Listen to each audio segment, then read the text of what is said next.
Dari informasi pertama, Mahfud MD tiba-tiba menjadi sorotan media asing. Ini terkait pengunduran dirinya sebagai Menteri Koordinator Politik Hukum dan Keamanan di Kabinet Presiden Jokowi. Straits Times misalnya memuat judul Senior Indonesian Minister Resigns in Protest over Alleged Partially Ahead of 2024 Election. Disebut langkah itu sebagai bentuk demo calon Wakil Presiden Ganjar Pranowo itu ke keberpihakan yang jelas terlihat di pemilu 2024 yang memiliki peserta Menteri Pertahanan Prabowo Subianto, di mana Prabowo berpasangan dengan putra sulung Presiden Joko Widodo Gibran Rakabuming Raka. Menurut Straits Times, media lokal mengkritik Jokowi karena diduga melakukan tindakan untuk mendukung putranya dan Prabowo dengan menekankan pernyataan Jokowi bahwa presiden dan wakil presiden yang menjabat diperbolehkan untuk berpartisipasi dalam kampanye pemilu. Dimuat pula komentar pejabat senior kubu Ganjar Mahfud. Disinggung pula bagaimana isu Menteri Keuangan Sri Mulyani dan beberapa menteri lain hendak mundur dari kabinet.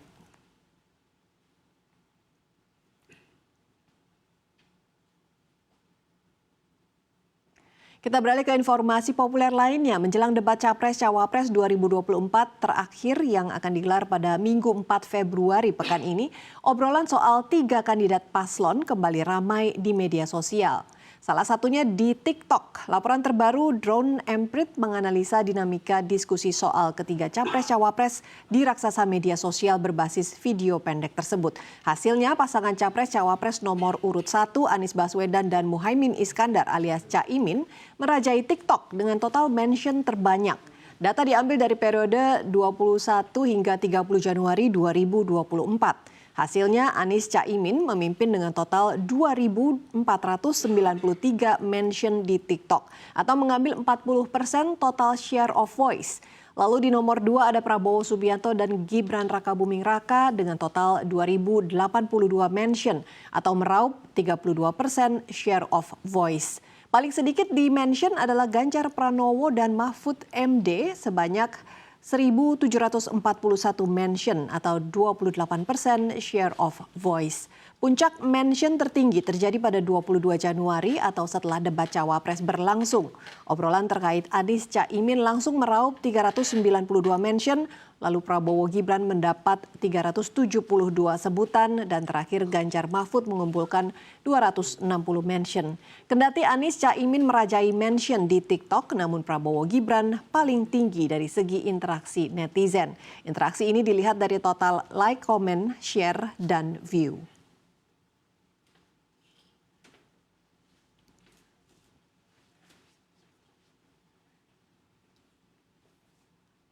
Kita beralih ke informasi populer dari mancanegara. Rusia telah mengirimkan armada tempurnya ke wilayah dekat Indonesia, tepatnya di Laut China Selatan.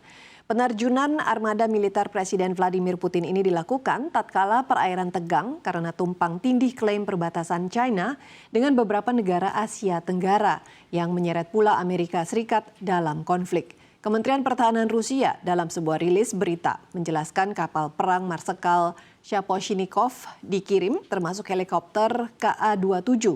Keduanya sedang dalam simulasi mencari kapal selam musuh. Marsekal Shaposhnikov bersama dengan kapal penjelajah rudal andalan Rusia Armada Pasifik Varyak saat ini memang sedang menjalankan misi pelatihan jarak jauh ke Asia Pasifik. Selain latihan, kapal disebut berencana untuk melakukan beberapa kunjungan.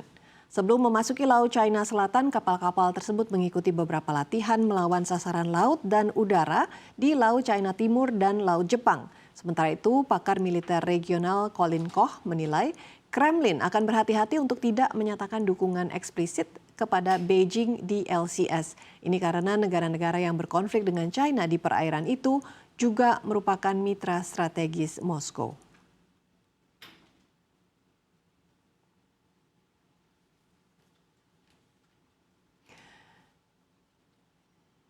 Kita ke berita populer terakhir dalam segmen Hot News. Situasi semakin memanas di Timur Tengah.